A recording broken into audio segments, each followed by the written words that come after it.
confondu, c'est l'alcool.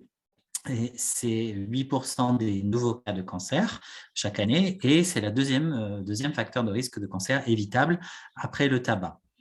On sait par ailleurs que les effets de l'alcool sont démultipliés lorsqu'ils sont associés à ceux du tabac. Donc, avant de prendre en compte ce risque alcool, il faut aussi prendre en compte l'ensemble des autres facteurs de risque, en particulier le tabac, qui vient en synergie en démultipliant les risques de cancer.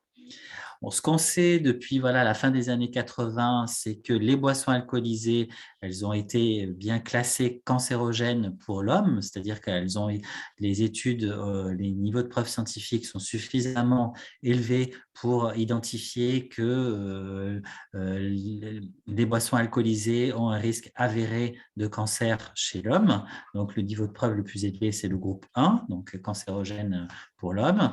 Et on sait du coup qu'il y a un certain nombre de cancers concernés. On va voir précisément lesquels, avec une information intéressante à avoir en tête pour justement essayer de réduire cette consommation d'alcool.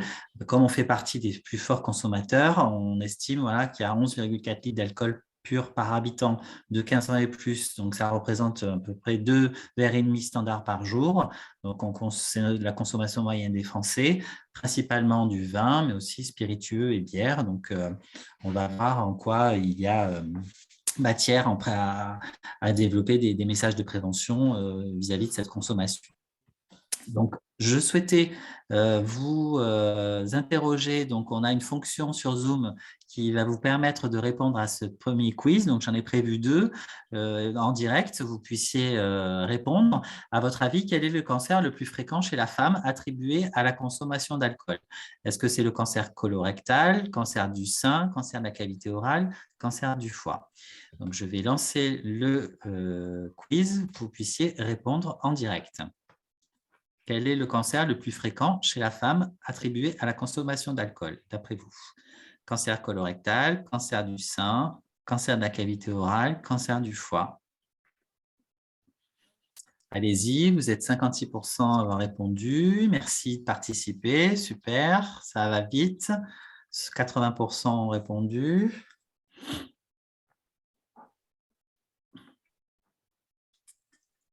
86%, on va encore laisser 2-3 secondes pour les derniers répondants. 86%, on s'arrête là, très bien. Donc alors, d'après vous, je suis agréablement surpris de la réponse. Effectivement, donc vous avez peut-être 38% à identifier le cancer du sein, donc comme le cancer le plus fréquent chez la femme attribué à la consommation d'alcool. 27%, vous pensez que c'est le cancer colorectal et le foie.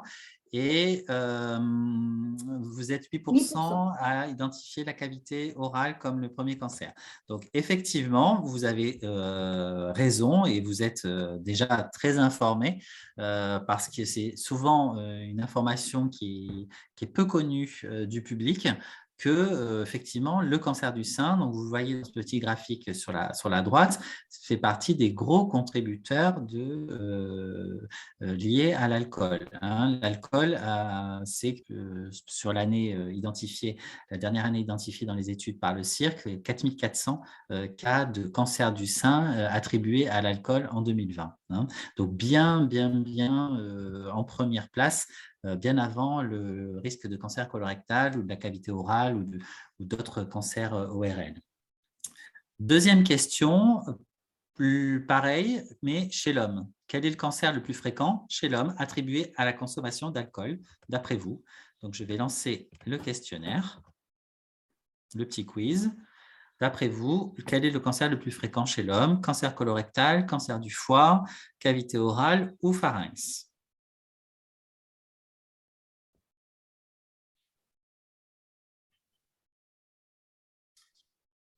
Alors, vous êtes 70% à avoir déjà répondu.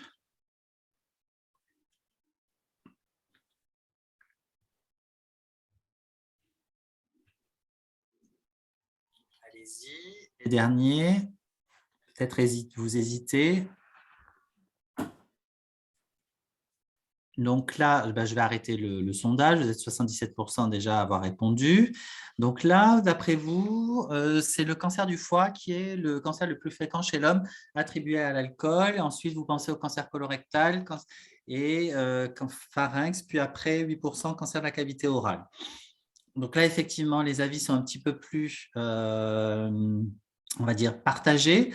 Et donc, c'est ceux qui ont répondu, le cancer colorectal, qui ont raison. Vous voyez, par rapport au cancer du foie, on pourrait imaginer, effectivement, on fait un lien un petit peu plus direct entre le risque de cancer du foie et l'alcool, qui est bien sûr existant, mais le plus fréquent chez l'homme, ça reste le cancer colorectal. Donc, vous voyez, plus de 4500 cas de cancer en 2020, de cancer du côlon rectum attribué à l'alcool en France. Donc, bien avant le cancer du foie, puis suivi du pharynx, cavité orale, œsophage et larynx. Alors, au total, qu'est-ce qu'il faut retenir? C'est cette localisation de cancer attribuée à la consommation d'alcool. Et on a des données scientifiques, ce qu'on appelle des niveaux de preuve scientifiques convaincants, donc très élevés, qui peuvent affirmer cela. C'est le cas du cancer de la bouche, pharynx, larynx, œsophage, cancer du sein après la ménopause, cancer du foie, cancer colorectal. Et on a vu le cancer du sein, donc très fréquent, et on estime presque un cancer du sein sur 5 est lié à l'alcool. La fraction attribuable de risque de cancer du sein lié à l'alcool, elle est de 15%, donc ça reste très, très fréquent. Un niveau de preuve scientifique probable, donc aussi identifié en lien avec le cancer de l'estomac et le cancer du sein avant la ménopause. Ce qu'il faut retenir par rapport à l'alcool, et c'est les données scientifiques qui nous apportent ces conclusions, c'est qu'il n'y a pas de seuil de consommation sans risque. On pourra en discuter, puisque beaucoup de questions se posent sur est-ce que un verre occasionnel, est-ce que c'est à risque ou pas? Est-ce que c'est possible ou pas pendant les traitements? En fait, là, comme il n'y a pas de seuil de consommation sans risque, une augmentation significative du risque de cancer apparaît dès la consommation moyenne d'un verre par jour, et ce risque augmente avec la quantité d'alcool consommé. Donc, quelle que soit la boisson alcoolisée, toute consommation régulière, même à faible dose, représente un risque de développer un cancer. Par exemple, un verre standard 10 grammes d'alcool va augmenter 10% le risque de cancer du sein. Donc, il y a une correspondance linéaire par rapport à ce risque. Ce verre d'alcool, donc on parle d'alcool pur, 10 grammes, contenu dans un verre standard, c'est cet alcool donc, composé d'une seule et même substance qui est l'éthanol, donc cancérogène avéré pour l'homme.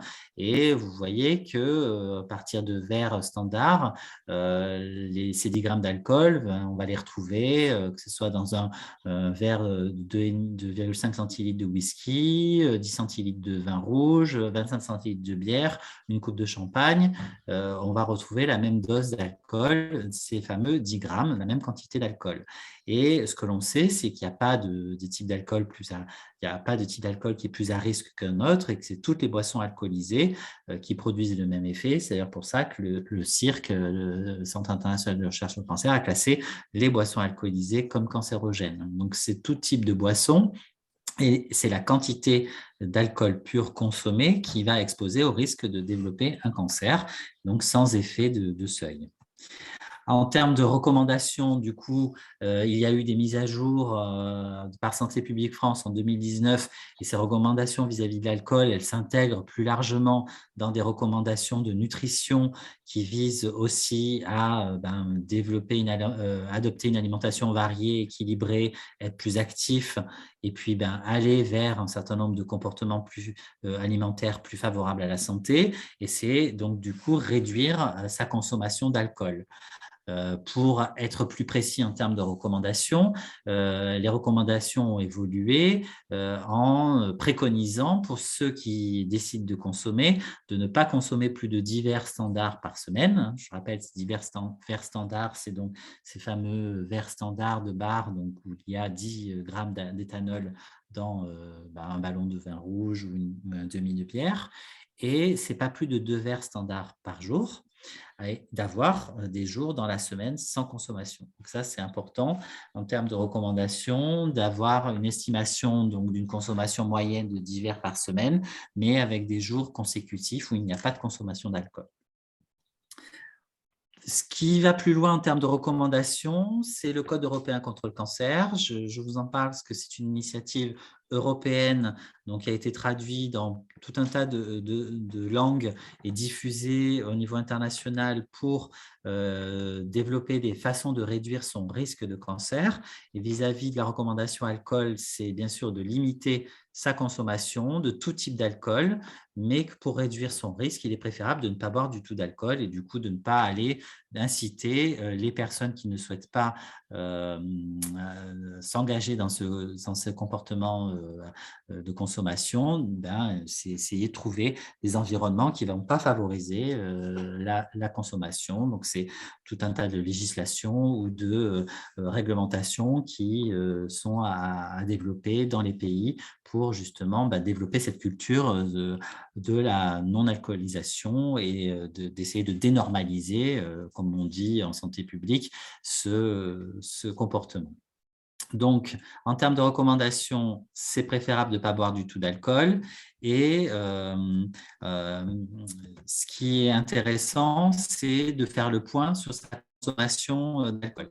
Et donc, il y a un certain nombre de questionnaires qui sont disponibles. On va le voir tout à l'heure avec ma collègue qui, en pratique clinique, va utiliser un certain nombre d'outils. Et il y en a un qui permet de faire le point en consultation, mais qui sont des questions qui sont tout à fait intéressantes à se poser lorsqu'on veut se poser la question de où on en est vis-à-vis de sa consommation de boissons alcoolisées. Et donc, c'est un questionnaire, donc vous voyez ici d'État, donc adapté d'un questionnaire international qui se pose la question de avez-vous déjà ressenti le besoin de diminuer votre consommation de boissons alcoolisées? Votre entourage vous a-t-il déjà fait des remarques au sujet de votre consommation? Avez-vous déjà eu l'impression que vous buviez trop? Avez-vous déjà eu besoin d'alcool dès le matin pour vous sentir en forme?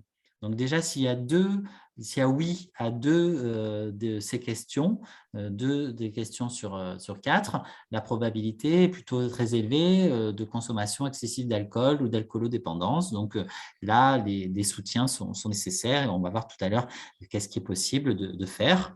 Sachant que c'est intéressant de se poser cette question ou de faire peut-être aussi d'autres tests. Donc là, ce sont des questions intéressantes qui peuvent vous permettre aussi de vous représenter si vous êtes plutôt à risque faible, modéré ou élevé pour votre santé. Et il y a d'autres outils disponibles sur le site d'alcoolinfoservice.fr. Donc, par exemple, le site alcomet.fr qui, en fonction d'un certain nombre de questions sur vos habitudes de consommation, va vous permettre d'établir un petit profil avec des conseils adaptés et des ressources pour vous aider à vous accompagner dans l'arrêt du tabac, l'arrêt de l'alcool. Ce qui est aussi important, c'est de voir qu'en termes de recommandations pour les femmes enceintes, de façon assez récente, ce picto interdit femmes enceintes figure sur les bouteilles d'alcool. Donc, on est vraiment dans une recommandation très stricte de zéro alcool pendant la grossesse, avec toutes les conséquences que ça peut avoir sur le fœtus.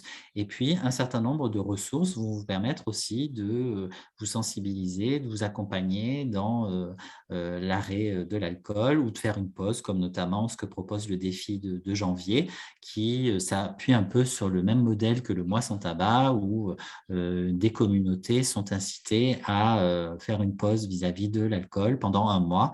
Et on sait que ça a des bénéfices sur la santé immédiats et sur aussi ses comportements et ses habitudes dans le futur. D'autres sites internet sont intéressants que je souhaitais vous porter à connaissance. C'est le site cancerenvironnement.fr et notamment sa fiche alcool et cancer. Et puis, sur des informations un petit peu plus développées du point de vue recherche, puisque des recherches sont menées pour bien comprendre aussi l'impact de l'alcool sur les risques de cancer, le réseau NACRE, Nutrition, Activité Physique, Cancer et Recherche, qui est un réseau de référence qui vous permet d'avoir des informations sur les recherches menées dans ce domaine. Voilà, je vous remercie pour votre attention et vous invite à vous inscrire sur ces sites internet et notamment sur les réseaux sociaux pour suivre l'actualité dans le domaine de la prévention des cancers liés à l'environnement. Voilà, je vais laisser la parole à ma collègue et arrêter le partage de diaporamas. Ce que l'on peut dire, c'est que le centre est très engagé vis-à-vis de la prévention des cancers et que nous sommes depuis une année labellisés lieu de santé promoteur de santé, donc LSPS, lieu de santé promoteur de santé, qui va nous stimuler, nous encourager à développer de nombreuses actions en prévention des cancers, que ce soit pour le grand public, pour vous, grand public, patients, professionnels, mais aussi pour les salariés et les partenaires du Centre Léon Bérard pour les inciter et les engager en prévention. Merci Julien. Donc on va passer directement donc, à la présentation du docteur Rabia Djadjorno, puis on répondra aux questions globalement après. Rabia Djadjorno, elle est médecin addictologue au Centre Léon Bérard et elle dirige un service qui s'appelle une équipe de liaison et de soins en addictologie, donc ELSA, qui existe. Donc ces équipes existent dans tous les hôpitaux. Ou quasiment tous les hôpitaux. Et donc, elle va vous l'expliquer, hein, elle s'occupe de la prise en charge des addictions, dont l'alcool. Et donc, je vais lui donner la parole. À toi, Rabia. Merci Christine. Bonsoir tout le monde. Je m'appelle Rabia Janorio, je suis médecin addictologue au Centre Léon Bérard. Je travaille en ELSA. Dans cette présentation, je vous explique rapidement ce que c'est une ELSA et les principales missions. Et ensuite, j'explique la notion du processus addictif et les catégories de symptômes qui le caractérisent. Et enfin, je vous présenterai le cas clinique, un exemple de prise en charge en addictologie d'une patiente qui est passée par le Centre Léon Bérard. Alors, l'équipe l'ELSA, c'est une équipe pluriprofessionnelle qui agit en transversalité et elle est en lien avec tous les acteurs de parcours de soins pour le patient. On peut voir tout patient ayant une conduite addictive, que la conduite addictive soit en lien ou pas avec le motif de son hospitalisation. On peut le voir lors d'une venue au Centre Léon Bérard à l'occasion d'une hospitalisation ou bien lors d'une consultation avec un confrère pour un avis. Elle est pour les patients et elle est aussi pour les soignants dans un but de formation et d'accompagnement pour le personnel. Les missions de l'ELSA, elles sont définies par des circulaires ministériels et elles obéissent en fait des pratiques professionnelles,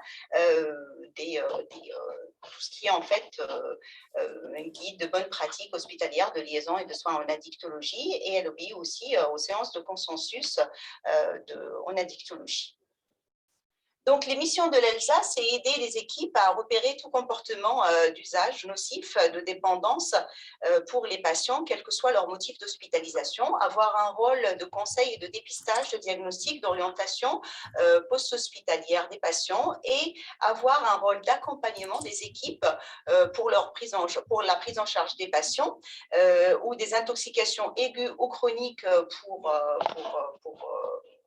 lors de leur séjour hospitalier, aider les équipes aussi dans le traitement de substitution et des sevrages, former et assister les équipes soignantes par le biais de formation interne, organiser des sevrages hospitaliers pour les patients bien évidemment et développer le lien avec les partenaires du réseau en amont et en aval d'une hospitalisation, mener des actions de prévention et de sensibilisation au sein des établissements et participer aux rédactions de protocoles de soins avec les équipes soignantes.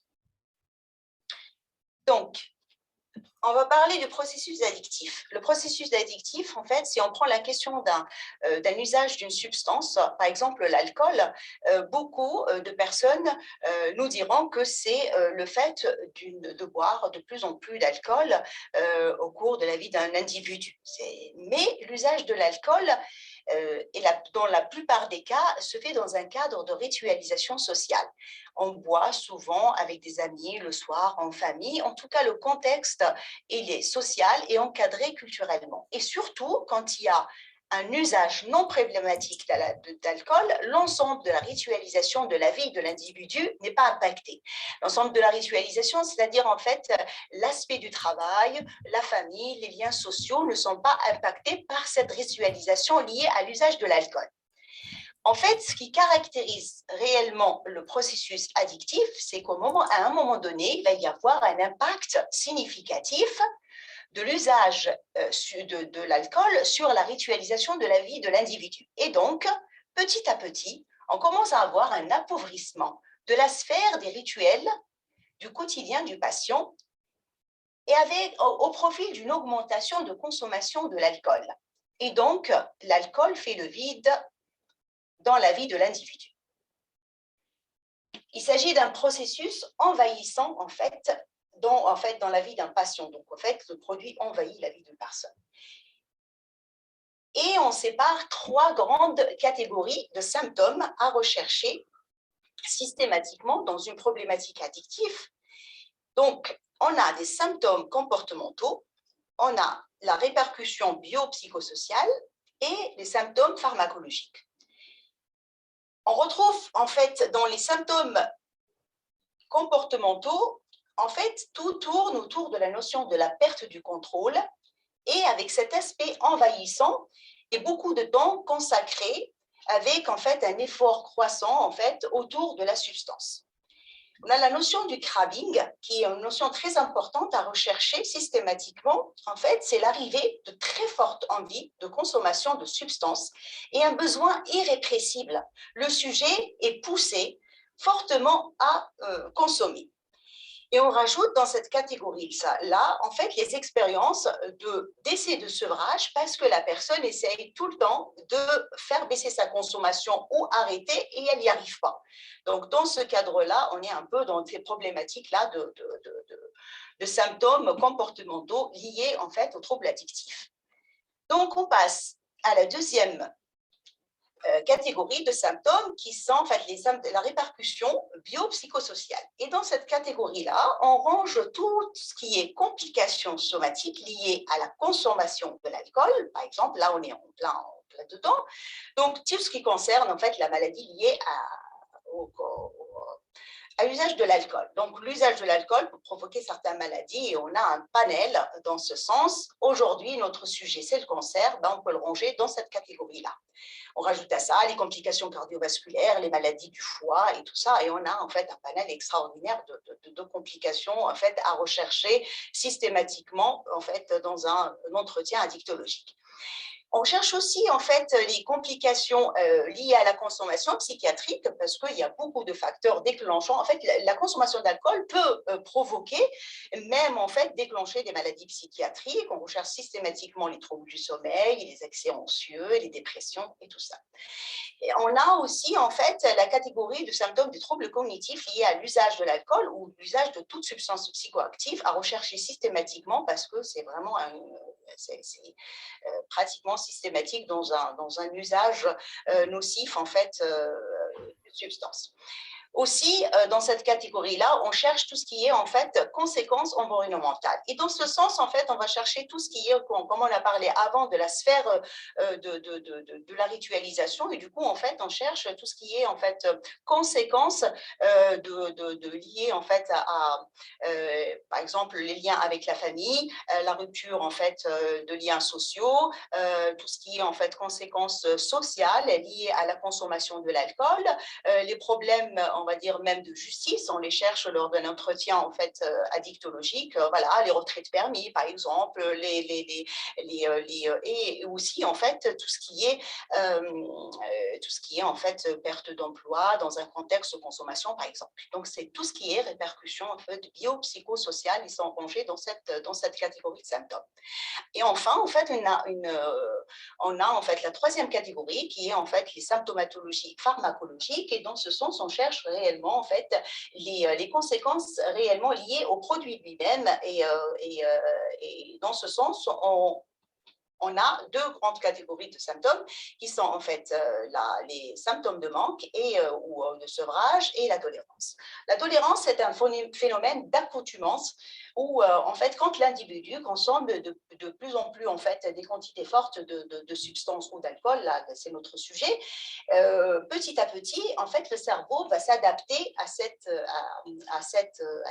consommation avec une perte d'effet réellement.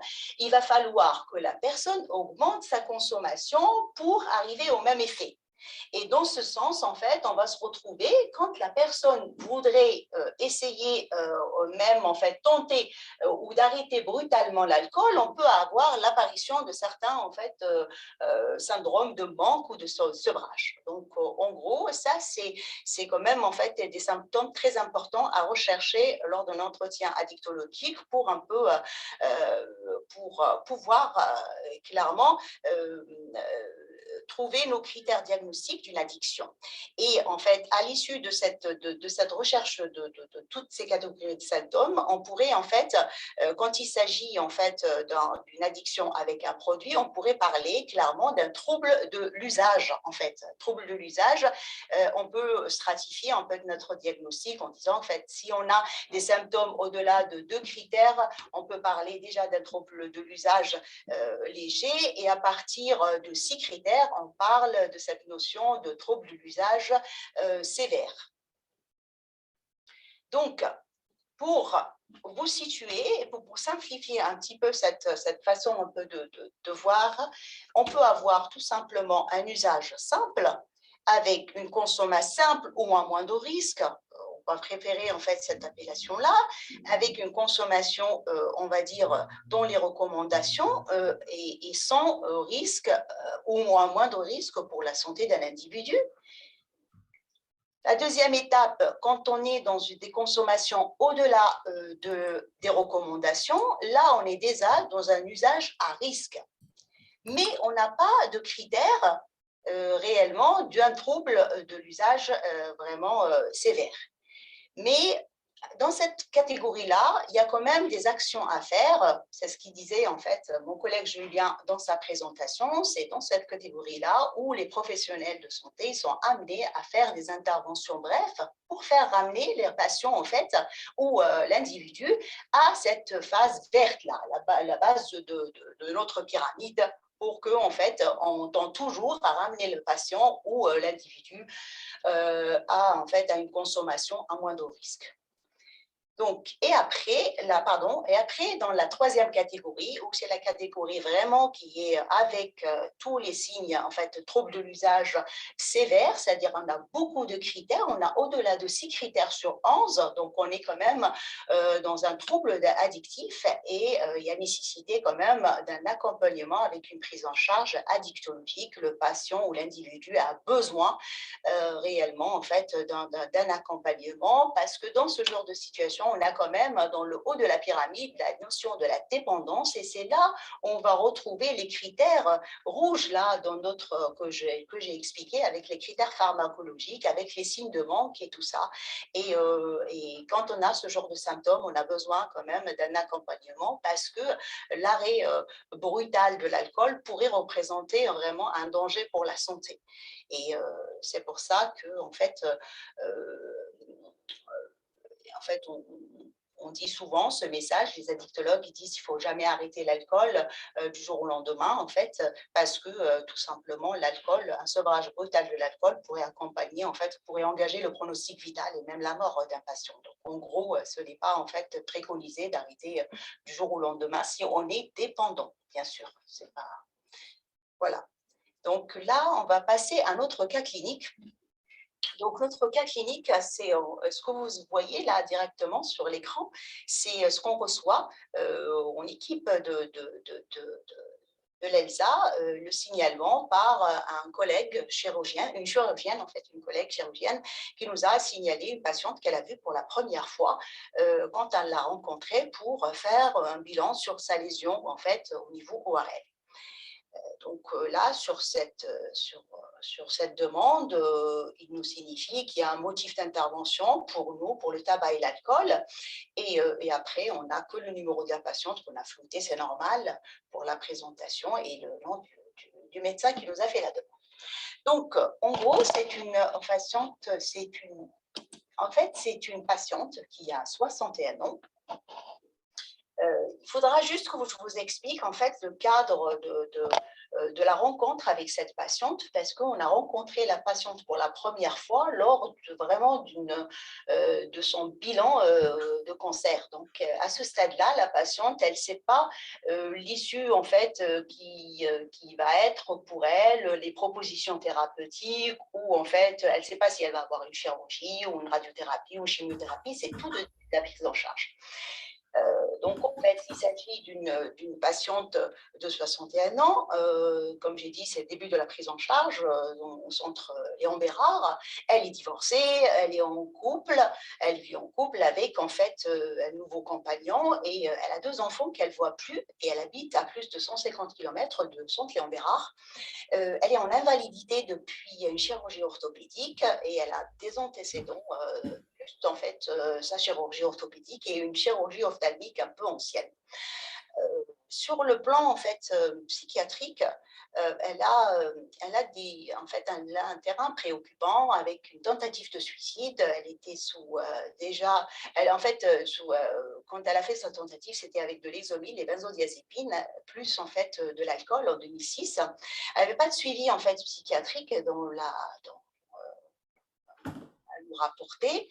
Elle a fait en fait un syndrome post-traumatique aussi suite à un accident de la voie publique. Quand elle monte dans les voitures, elle a des angoisses envahissantes et après, ça s'arrête.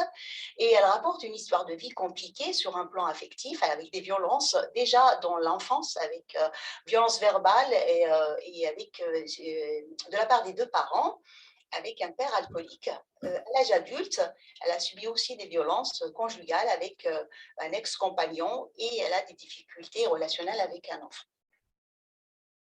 Donc, côté consommation, notre patiente, elle avait une consommation quotidienne d'alcool depuis 20 ans, qu'elle qualifie d'excessif quand même, elle le dit spontanément. Et quand on l'a vue, depuis 2 ans, elle était en moyenne à 40 grammes de rosé par jour et 60 grammes par jour par week-end, c'est-à-dire en fait, le week-end pour elle, c'était fin vendredi et jeudi et samedi, dimanche. Et elle prenait en fait 60 grammes par jour de whisky. Elle consommait avant, elle disait qu'elle consommait beaucoup de whisky, plus que le rosé, mais elle a réduit depuis 2 ans parce que ça lui coûtait cher. Donc, elle n'avait pas du tout de jour off. Le jour off, dans notre langage, c'est les jours en fait où la personne ne boit pas d'alcool. Donc, elle était régulière dans son alcoolisation, avec pas de jour off. Et elle nous signalait déjà des signes de manque, un type de tremblement et de sueur en fin de matinée. Et elle n'avait pas du tout, on n'avait pas trouvé des antécédents de commercialité parce qu'on les cherche, et pas du tout d'antécédents de délirium de très mince lors des hospitalisations. Donc, à côté de ça, elle avait aussi en fait une dépendance au tabac. Le tabac, elle a débuté à 15 ans, avec une consommation quotidienne à 16 ans, et jusqu'à 20 cigarettes par jour manufacturées. Elle avait une seule expérience de sevrage, sans aide, à l'occasion à la naissance de sa fille. Elle a arrêté pendant 2 ans, puis après, elle a repris. Quand on l'a vue, elle était déjà décidée de faire un sevrage de l'alcool. Donc, elle a débuté ses patchs TNS, traitement de substitution nicotinique. Elle était déjà avec un patch 21 mg par jour, prescrit par son médecin traitant. À côté de ça, on avait en fait aussi des benzodiazépines avec une consommation ponctuelle depuis son accident, mais avec une prise quotidienne depuis 2 ans.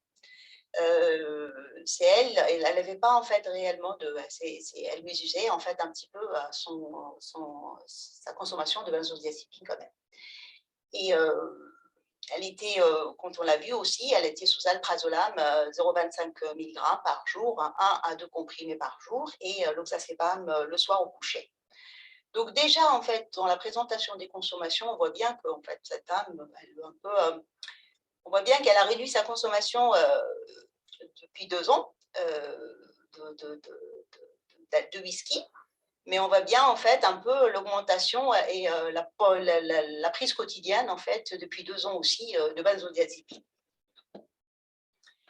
Donc, lors du premier entretien, en fait, on fait le point avec la patiente, on essaye de l'accueillir. Elle était stressée, elle était un peu, c'était des conditions un peu lors d'un entretien vraiment avec une lésion. Elle ne savait pas réellement la suite de sa prise en charge. Donc, on a essayé d'accueillir un petit peu en fait ses objectifs, et elle était un peu dans cet objectif clair par rapport au tabac pour vraiment une décision de sevrage, parce qu'elle a fait un lien direct entre son tabagisme et son cancer ORL.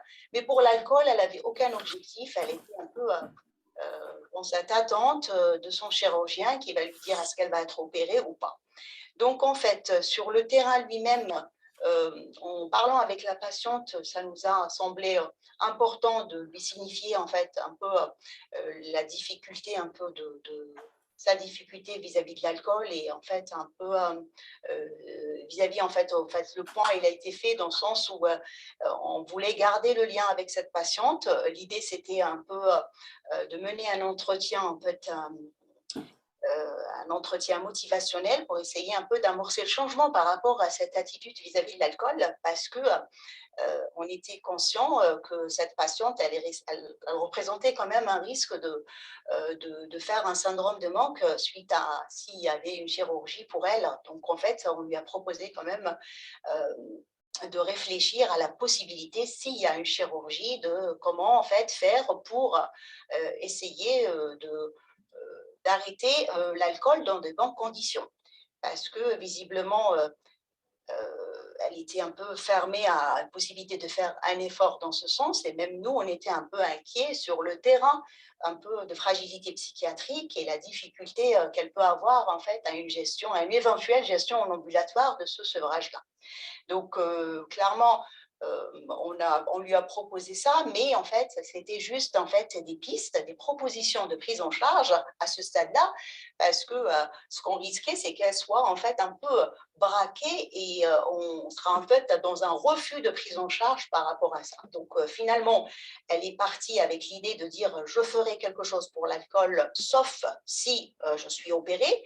Donc, en fait, on est resté dans cette attitude-là, mais on a gardé quand même le lien avec la patiente. On a essayé d'identifier ses freins à la prise en charge, c'est-à-dire ses craintes, et on lui a en fait proposé, et on a fait en fait, on a proposé de la revoir lors de la prochaine venue, quand elle rencontrera le chirurgien.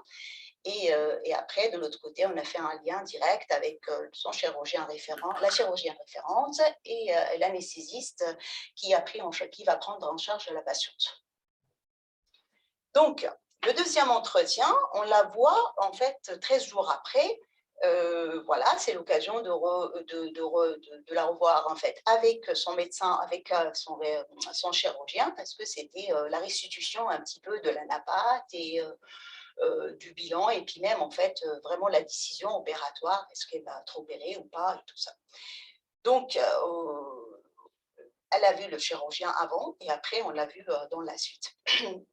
On l'a réévaluée un peu sur le plan clinique, comment elle était, tout ça, elle est toujours angoissée parce qu'elle venait d'apprendre qu'elle va être opérée.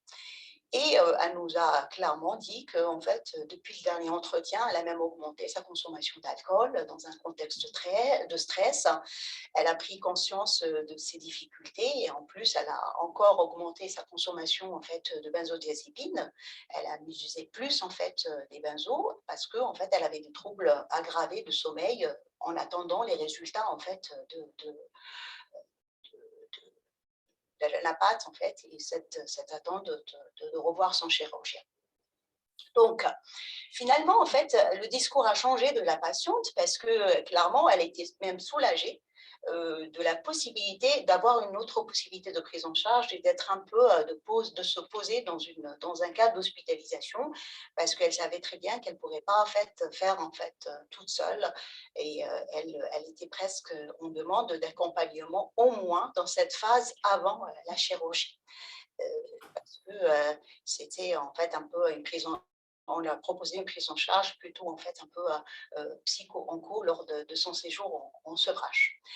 De notre côté, on a organisé un sevrage sur une unité en fait d'addictologie et on a communiqué en fait les dates, on a organisé les choses avec en fait avec un bilan de préadmission.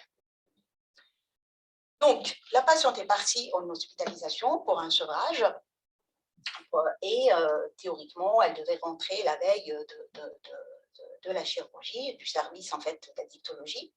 Donc, nous, on voit la patiente la veille de sa chirurgie au centre Léon Bérard. L'entretien, en fait, lors de cette venue, il est bref. On sait que la patiente, elle n'est pas normalement vraiment préparée pour encore parler de ça. On s'assure juste que le séjour est bien passé, son vécu rapidement de son hospitalisation. Et après, en fait, on s'assure plutôt de la continuité un peu de tout ce qui est en fait transmission. Donc, on récupère le compte rendu d'hospitalisation. On voit si le sevrage était simple ou compliqué, en fait, sur le séjour et on s'assure en fait aussi de l'ordonnance de sortie parce que l'idée c'est que si la patiente elle a eu un traitement par benzodiazépine, qu'il y a une continuité dans la prise en charge sur le centre Léon Bérard et tous les résultats, toute la transmission elle est passée directement à l'anesthésiste qui prend en charge la patiente la veille de l'intervention. Voilà. Et on passe dans le service pour un peu faire une relève dans le service aussi qui va accueillir la patiente la veille. Donc, là, la patiente, elle est opérée, tout se passe bien, il n'y a pas de complications pour la patiente. En gros, on n'a pas été appelé au niveau du service de soins continus. Donc, en fait, quand il n'y a pas de souci, on ne va pas voir les patients en soins continus, vraiment, sauf exception, parce qu'on sait que les conditions d'un entretien addictologique ne sont pas, en fait, ne sont pas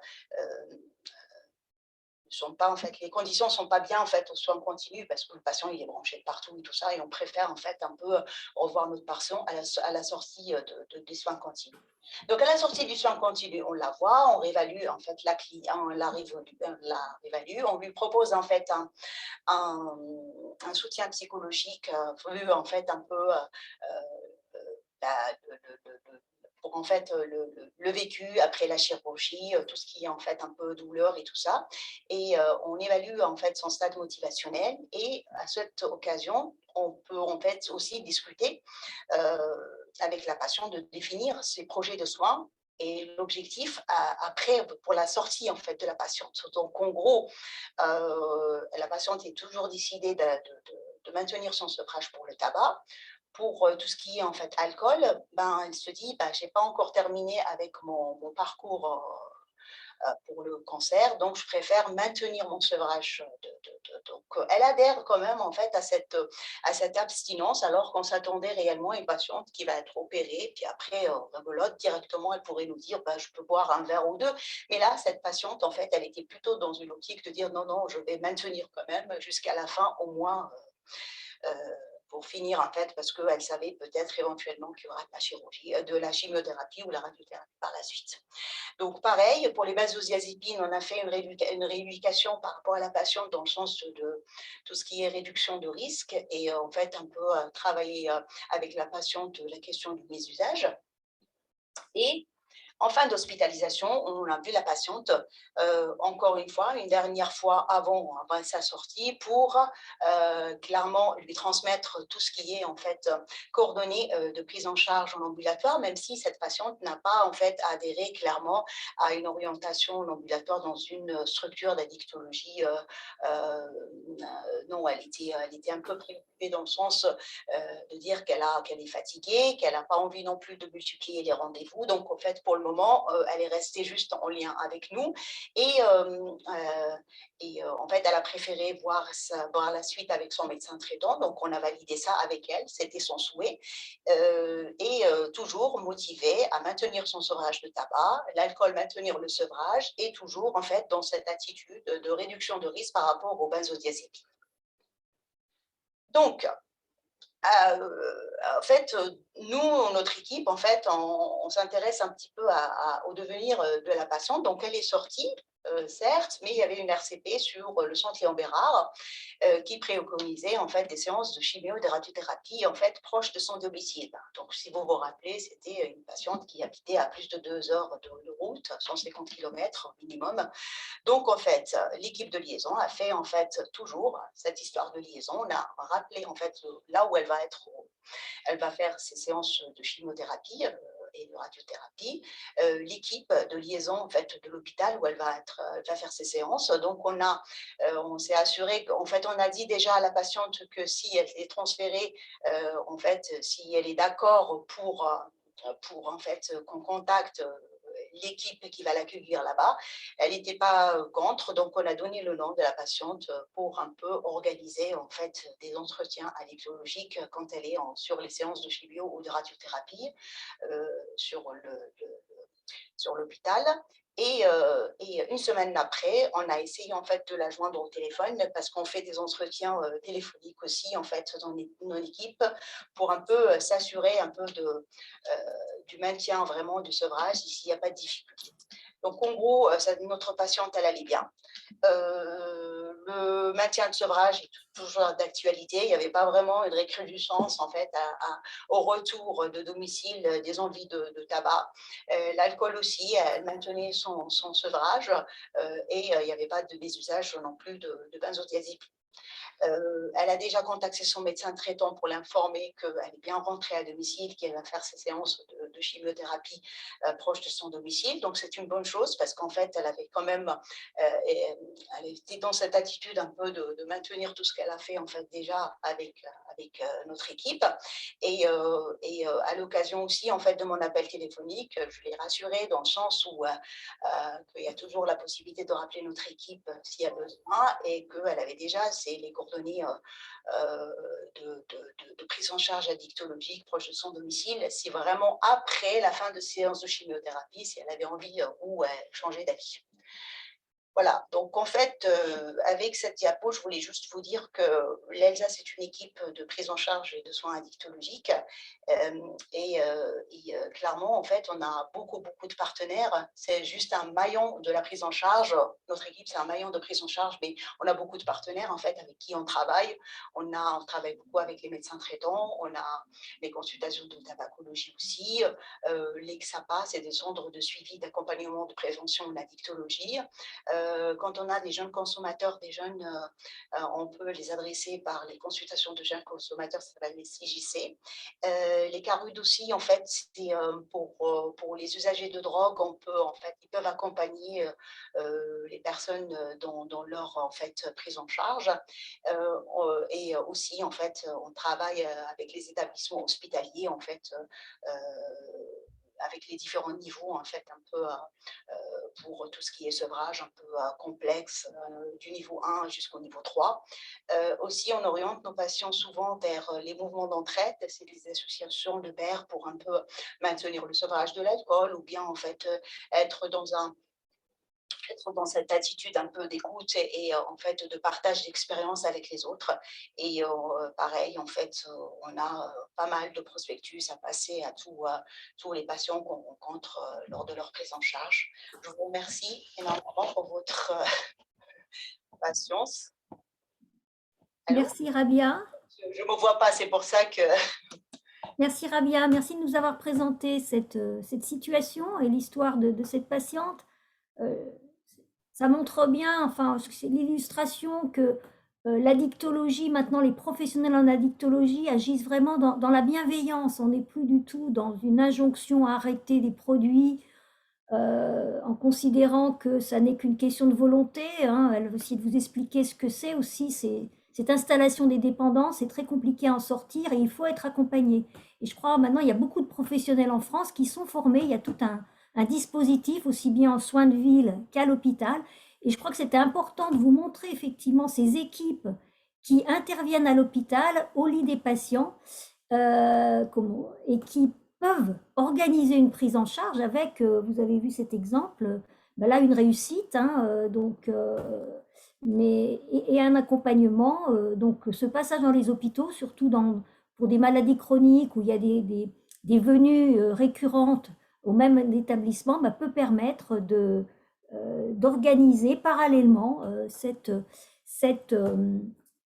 prise en charge. Et c'était d'autant plus important pour cette patiente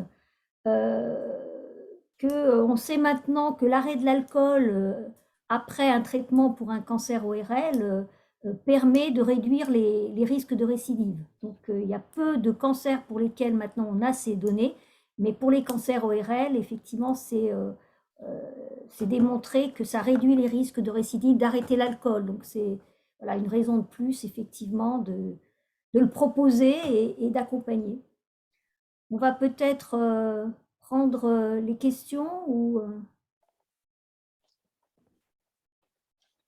donc on avait une question. Donc Julien, tu souhaitais y répondre. Je ne sais pas si peut-être tu peux la lire alors. Oui, tout à fait. Donc, il y avait une question sur justement les supports en matière d'information. Est-ce qu'il y a des livrets pour le grand public?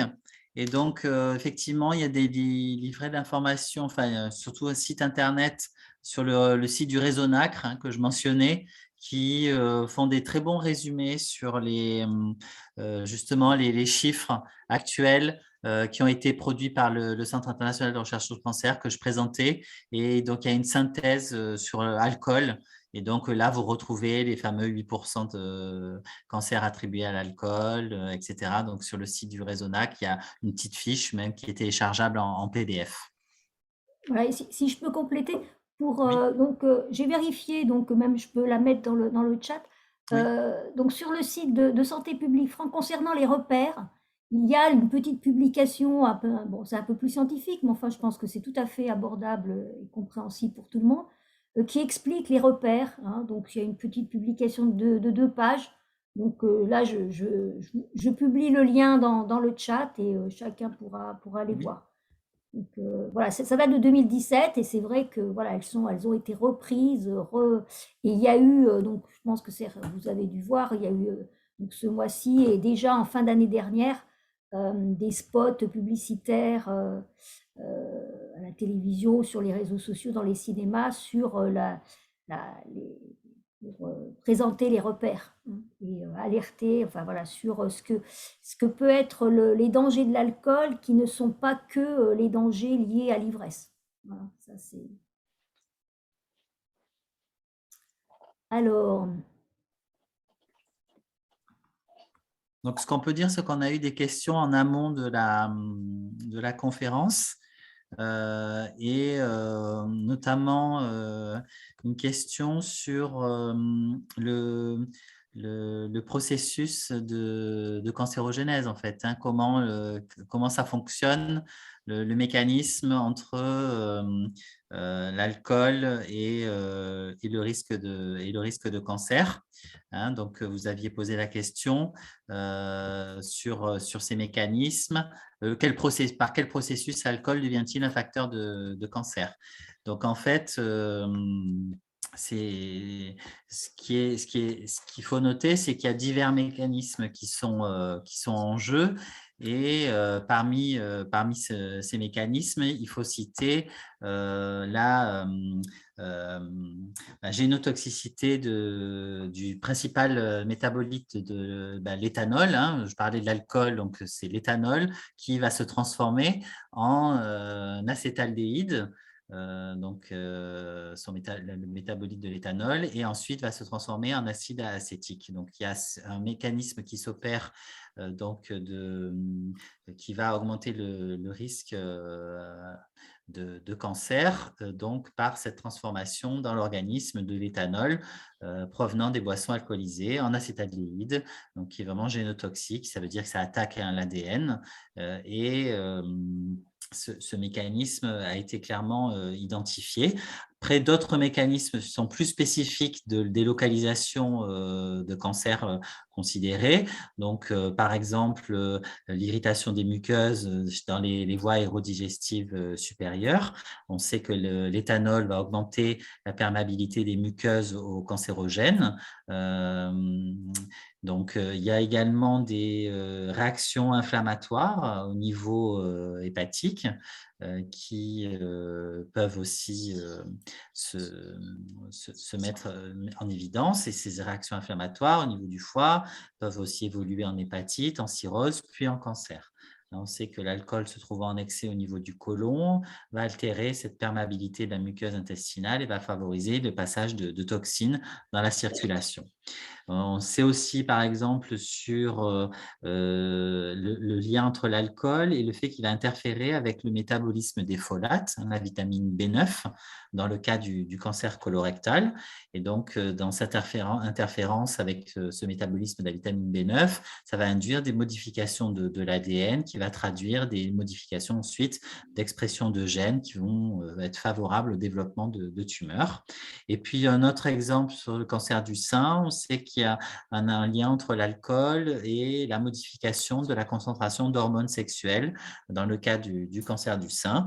Donc, une augmentation des taux d'hormones stéroïdes circulantes, les oestrogènes et les androgènes, et ça va stimuler la multiplication aussi de cellules mammaires.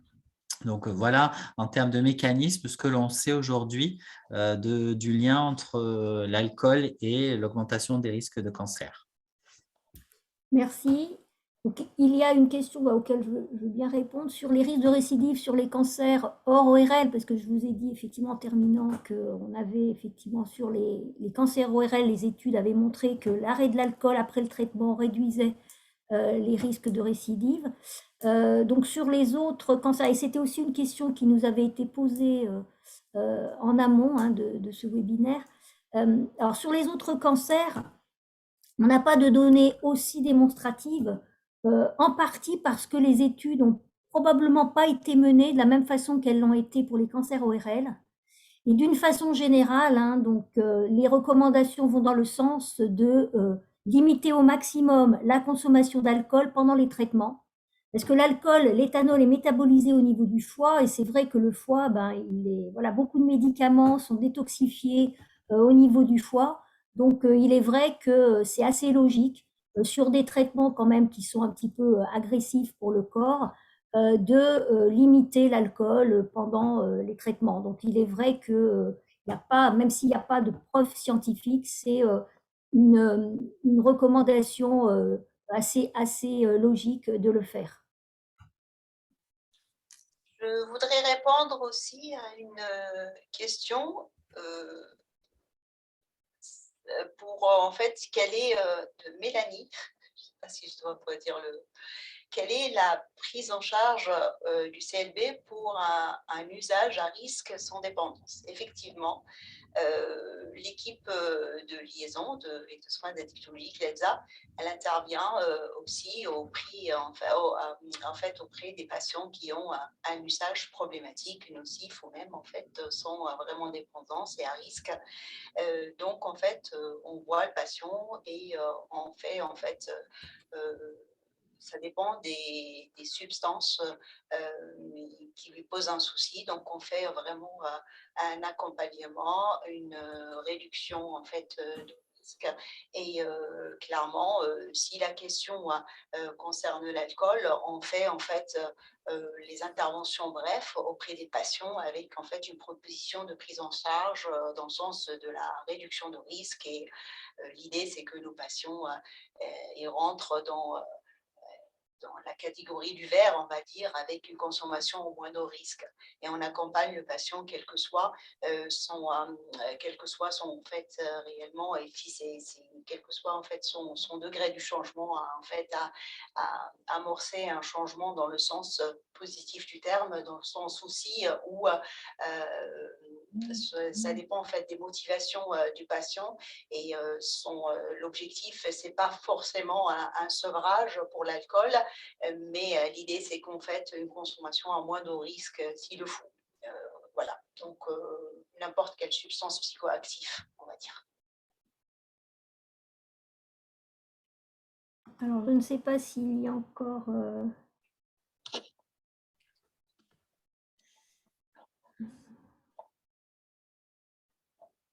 il y avait une question sur une personne qui demandait quel organisme peut-on contacter pour dénoncer une publicité que l'on juge dangereuse.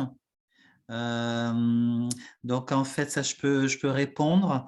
Pour déposer, vous pouvez librement déposer une plainte relative à un contenu d'une publicité dont vous jugez le contenu choquant. Elle sera évaluée auprès d'un jury de déontologie publicitaire. Donc, c'est un service en ligne qui est sur le site service-public.fr. Hein. Sur le site service-public.fr, vous avez un accès en ligne qui permet de faire ce type de signalement. Merci Julien. Donc si là, en fait, dans le question-réponse, on n'a pas d'autres questions. Alors, attendez, non. Donc, je vais reprendre les questions en amont. Alors, je manipule un peu. Oui, alors on nous pose la question, voilà, qu'en est-il d'un apéritif alcoolisé occasionnellement, donc qui pourrait, donc, alors, on nous dit après les traitements, donc je pense qu'il s'agit d'une personne qui a eu un traitement pour le cancer. Donc bon, je vais répondre, mais je pense que Julien et Rabia pourront compléter si besoin. Le tout est de savoir ce qu'on appelle occasionnel, hein. Une dose d'alcool 3 fois par an parce qu'on aura trinqué une petite coupe de champagne à l'anniversaire de, je ne sais pas, quelqu'un de proche, c'est sûr que ça ne va pas beaucoup changer, mais voilà, occasionnellement, ça dépend ce que c'est, ce qu'on entend, parce qu'il y a une perception, on a une propre, chacun sa représentation de ce qui peut être occasionnel, et c'est là où l'évaluation qu'on peut se faire sur une semaine de sa consommation d'alcool ou même sur un mois, et là où ce que vous a montré Julien, l'alcoolomètre, qui est disponible sur le site Alcool Info Service, peut tout à fait être utile parce que on a peut-être tendance à sous-estimer sa propre consommation et puis aussi bien regarder à quoi correspond une dose. Hein, parce que le verre, on dit des verres, mais les verres, c'est des verres standards. Donc, c'est des verres qui correspondent à une quantité de chaque boisson alcoolisée qui correspond à 10 grammes d'alcool. Donc, il faut aussi faire ça et voir aussi quand on se sert un verre d'alcool bah, par rapport à la dose standard. Est-ce que c'est la dose standard? Est-ce que c'est plus? Parce qu'à ce moment-là, ça majore effectivement le bilan. Donc, voilà, donc c'est difficile. Alors, après les traitements, on vous l'a dit, hein, d'une façon générale, c'est mieux de limiter sa consommation d'alcool, hein, de revenir aux recommandations, voire en dessous. Et ce qui veut dire que on revient à une consommation occasionnelle, hein, si on est en dessous des repères. Aussi, ce qui peut être important, et Rabia complétera si elle le souhaite, c'est faire des pauses. Parce que finalement, l'alcool, eh ben, à chaque fois, ça sollicite le foie et ne pas le mettre au repos. Si au début on disait un jour, maintenant les données scientifiques disent 2 jours pour une période assez longue, dans une période de temps assez longue où l'organisme n'est pas soumis à l'alcool et notamment le foie. Rabia, je veux bien que tu t'exprimes aussi sur cette notion de pause. L'idée en fait de faire des pauses en fait en fait là maintenant les recommandations claires en fait on est dans cette attitude, il faut pas avoir un rendez-vous avec l'alcool, donc même si c'est vraiment il faut couper en fait ces habitudes et faire en fait des pauses d'alcool dans le sens où avoir des jours off oui, mais même en consommation régulière d'alcool en fait faire des pauses ça nous permet un petit peu déjà en fait de lever un doute sur une dépendance parce que clairement c'est pas un jour ou deux qui va définir si vraiment on est des fois on arrive en fait vraiment les signes de vente qui peuvent arriver au bout de 3 jours hein. Donc en fait en gros c'est quand même intéressant de savoir réellement où on en est par rapport à l'alcool et souvent c'est du bon sens en fait faire des vraies pauses, ça veut dire en fait mettre au repos en fait son organisme et puis récupérer un petit peu tranquillement parce qu'il faut voilà c'est une substance toxique hein, donc clairement il faut appeler c'est l'élimination de l'alcool est lourde pour vraiment l'organisme donc en fait vraiment prendre soin de soi et puis voilà c'est quand vous décidez de faire des jours off, c'est vraiment pour votre santé. Puis voilà, soyez un peu dans cette. Maintenant, en fait, c'est dans l'air de temps. On fait des cures de désintoxication, on fait des cures pour tout ce qui est en fait alimentation. Donc, en gros, c'est vraiment faire des pauses. Moi, je pense que c'est vraiment du bon sens. Et in fine, en fait, ça permet de rentrer un peu dans cette catégorie au moindre risque. Donc là, après, je ne parle pas des gens qui ont un traitement en même temps et tout ça. Donc, en fait, en gros, clairement, tous ceux qui ont un traitement, donc l'idée, c'est de pas mélanger parce qu'on a beaucoup, en fait, d'interactions un peu de médicaments avec l'alcool et souvent, en fait, l'ensemble des médecins, on n'aime pas, en fait, mélanger l'alcool avec le traitement. Mais souvent, en fait, là, je rejoins Christine, faire, en fait, des pauses, c'est vraiment du bon sens, il n'y a aucun souci pour ça. Et dans le cas où vous n'avez pas de dépendance, je le rappelle souvent. Et si vraiment vous voulez faire en fait un accompagnement, vous avez un doute sur votre usage, ben, il n'y a pas de problème. Vous faites ça avec votre médecin traitant, il n'y a aucun souci. Donc, il vous accompagnera, il vous expliquera les choses. Et puis, au bout d'1, 2 jours, 3 jours, si ça se passe bien, ça se passe bien. Mais il ne faut pas non plus, voilà, si on a un doute sur un manque, éventuel manque d'alcool, pas d'arrêt brutal, quoi. Merci Rabia. Donc, on a une autre question. Y a-t-il des recommandations de consommation d'alcool pendant un traitement hormonothérapie?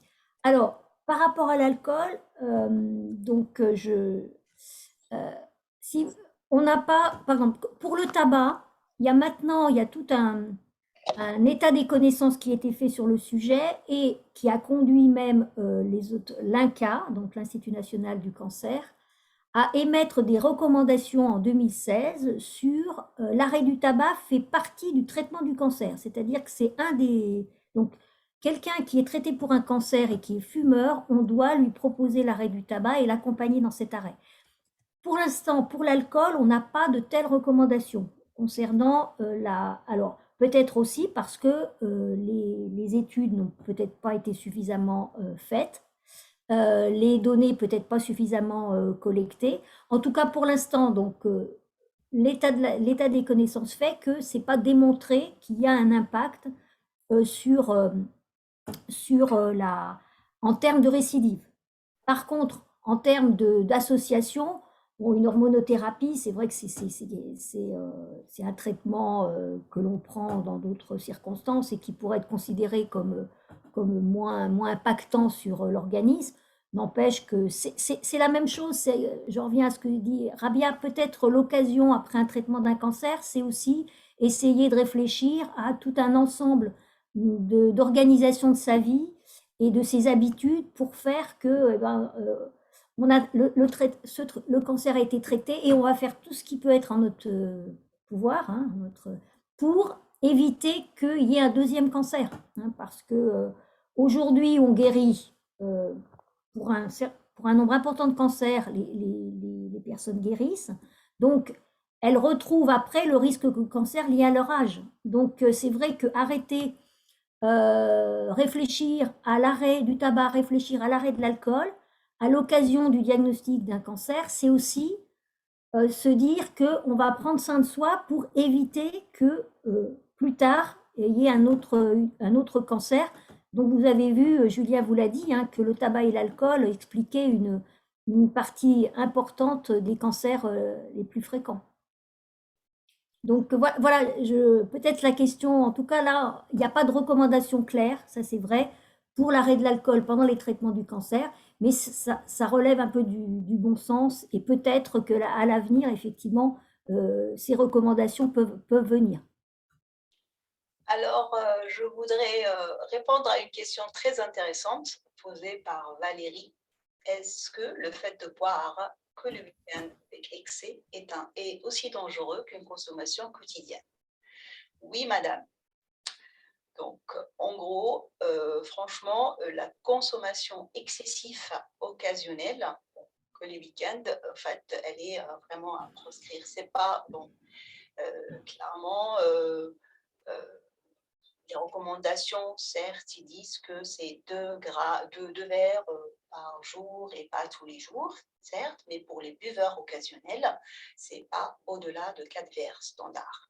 Donc, en gros, c'est pas ça qui va, en fait, c'est pas la régularité aussi, c'est aussi, en fait, avoir des conséquences vraiment sur d'autres plans. Et c'est défini clairement, en fait, parce qu'il y a, si on peut faire la même corrélation avec ce qui se passe chez les jeunes, avec les phénomènes, en fait,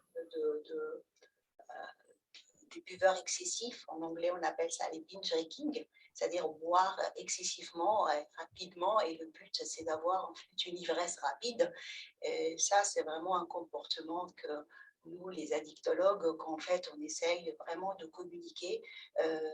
Avant, on considérait ça, en fait, comme, oui, ça peut arriver, en fait, à un état un peu d'alcoolisation massif, mais maintenant, en fait, vraiment, les recommandations, toute consommation comme ça qui nous pousse en fait vraiment à avoir cette ivresse ou même un passage aux urgences à l'occasion d'une ivresse, c'est vraiment, c'est pas normal, on va dire. Donc en gros, la médecine, elle évolue et en fait, l'addictologie, dans ce sens aussi, en fait, ce genre de comportement, il est dangereux et ça peut même en fait favoriser plus tard en fait aussi en fait une dépendance dans ce sens. Donc en gros, c'est aussi dangereux d'avoir une consommation, on va dire, occasionnelle et excessive. Donc voilà. Merci Rabia.